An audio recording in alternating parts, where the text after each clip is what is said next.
What's going on, everybody? It's your boy Zoro Ordinary, aka Just Ordinary. So since chapter 1069, when we found out that Kizaru was on his way to Egghead Island, just like everybody else, I've also been thinking about who Kizaru is gonna fight now and later on in the story. In the One Piece community, this topic is very controversial because you have two sides of the spectrum. You have those who think Zoro is going to be the one to fight Kizaru, and then you have those who think Sanji is going to be the one matched up with him.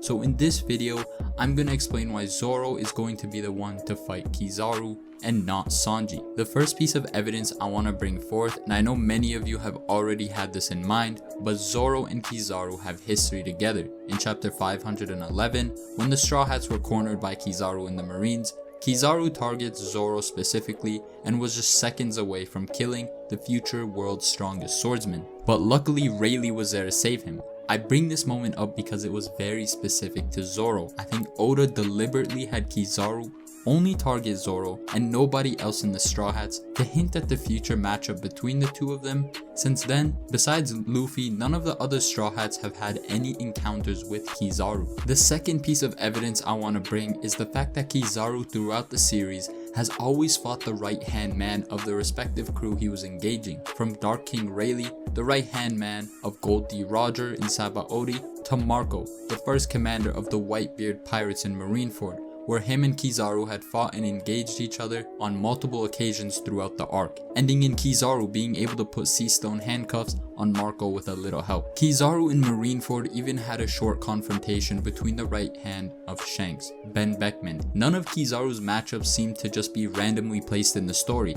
It looks more as if Oda is trying to tell us readers that when it comes to fighting the right hands of pirate crews, Kizaru is the man for the job. And this isn't taking away from his strength either, because he's also, just like Zoro, he isn't afraid to go after the captains, which we saw when he attacked Whitebeard and was prepared to head over to Wano to fight Big Mom and Kaido. And this brings me to my third piece of evidence, and that is Kizaru is portrayed to encompass the right hand man spot in the Navy. If we look at chapter 550, Kizaru is seen on the right side of Akainu, who was soon to become the current Marine Fleet Admiral. I believe this was done to symbolize Kizaru's role in the Navy, Akainu being in the middle, symbolizing his leadership role and being the central figure. Aokiji being on the left could be referencing his opposition and disagreement of Akainu's ideologies, and then Kizaru on the right, symbolizing his alignment and loyalty to Akainu. Also, Kizaru compared to the current admirals is the only one to be seen besides Akainu. Oda even drew a cover page in chapter 592 with Akainu and Kizaru in the same vicinity as each other, even though this is just the cover page and they're literally just playing around with a bonsai tree. I'd like to assume that there's a deeper meaning behind it. Also, when the Big Mom and Kaido alliance had formed, we saw Kizaru and Akainu discussing and talking about it without any other admirals being there. It just goes to show how much trust Akainu has in Kizaru. Now, in regards with the two newer admirals, starting with Fujitora, him and Akainu actually butt heads more often than not because of their conflicting personalities and sense of justice, which are complete opposites, and removes him from being the supposed right-hand man to Akainu. The only other admiral you might be able to make a case for is Greenbow because of his admiration for Akainu, but even still, Greenbow clearly is still trying to prove himself, which isn't a quality of a right-hand man. The way Akainu talks to him, it's as if he doesn't 100% trust or think he can rely on him. He has to sort of baby Greenbow and make sure he doesn't do anything too risky or crazy. And this is the complete opposite of Kizaru, because it's clear that him and Akainu, although having different senses of justice, one being absolute justice and the other being lazy justice, they don't actually conflict with each other, and they have similar mindsets, which was shown in chapter 1069, where Akainu was asking where Kizaru was, but finding out that Kizaru had already left to Egghead Island, meaning that Akainu and Kizaru were on the same page and think very similarly, and that Kizaru knows what is expected of him. We also have to take into account that Kizaru has held the admiral position much longer than Fujitora and Greenbow, so it wouldn't make much sense for either of them to surpass Kizaru in authority, sort of like how because Zoro has been on the crew the longest, and you could say is without a doubt the second strongest on the crew, he is only second to Luffy in authority. Which gets me to the next point I want to make. When it comes to strength, I think a lot of people can agree with me that Kizaru is most likely the second strongest force in the Navy, only behind Akainu. He has the feats, the devil fruit, and the speed to back it all up. Now I don't want to make this a how strong is Kizaru video, so if you are interested in that, you can go check out my video on how strong I think Kizaru is. Now, if we take Kizaru being the right hand man of Akainu and being the second strongest in the group, these two alone is really all we need to prove that Zoro is going to fight him.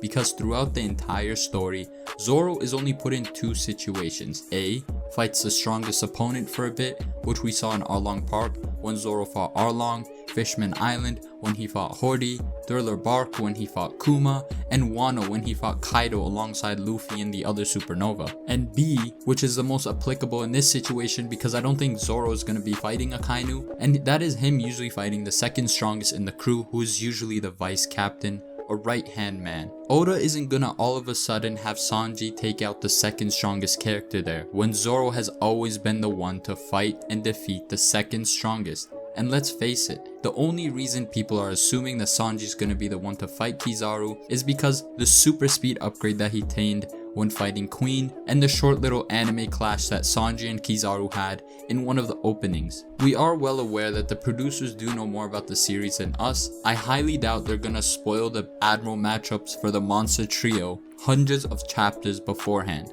This may seem off topic, it still correlates with the topic at hand here, and that is the chances that Fujitora might not be in the Navy by the time the Straw Hats go to war with the world government and rather be on the opposite side during the war. There is a theory out there that Fujitora is most likely a sword member, just like X-Drake and Kobe, who are confirmed members. And this would make a lot of sense because of Fujitora's conflicting moral compass with that of Akainu's and the world governments. Even though I do really want to see Fujitora in the Zoro matchup, I think it's becoming more and more unlikely as time passes. So what I actually think is that Mihawk is going to be the one to defeat Fujitora, which you can also check out my theory on that on my channel. So I'm going to be assuming that Fujitora is out of question for Admiral matchups at the end of the series when the Straw Hats fight the Marines. Now that we know that Saturn and Kizaru are together and on their way to Egghead Island, this means that we have an extra opponent thrown into the mix of an already large cast of characters in the Egghead Island arc. So before, when we all thought that it was only Kizaru on his way, it was presumed that he would be the one to fight Luffy because Kizaru would technically be the strongest opponent on the island, which would mean that Luffy would most likely be the one to face off with him.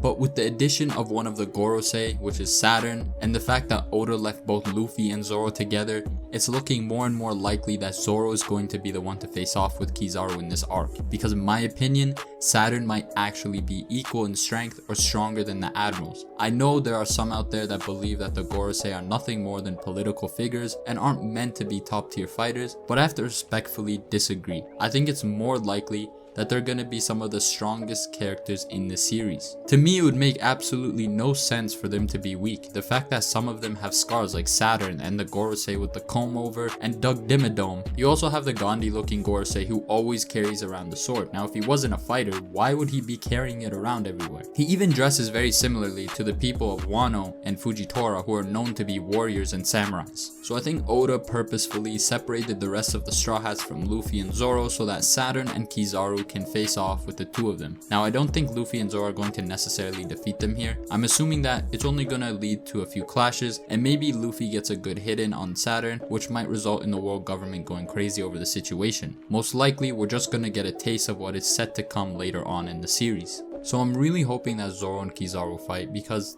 let's be honest, they have the history, they have the background, they have the similarities. While Sanji, on the other hand, beside Kizaru using his leg every now and then and being super fast, there isn't much substance there for them to even fight. But anyways, let me know in the comment section down below who you think is going to fight Kizaru, and if you think it's Sanji, let me know why you think it's going to be Sanji. Like, I see a lot of people just saying Sanji, okay, but why Sanji? But yeah, so make sure to like, subscribe, and I'll catch y'all in the next one. Peace.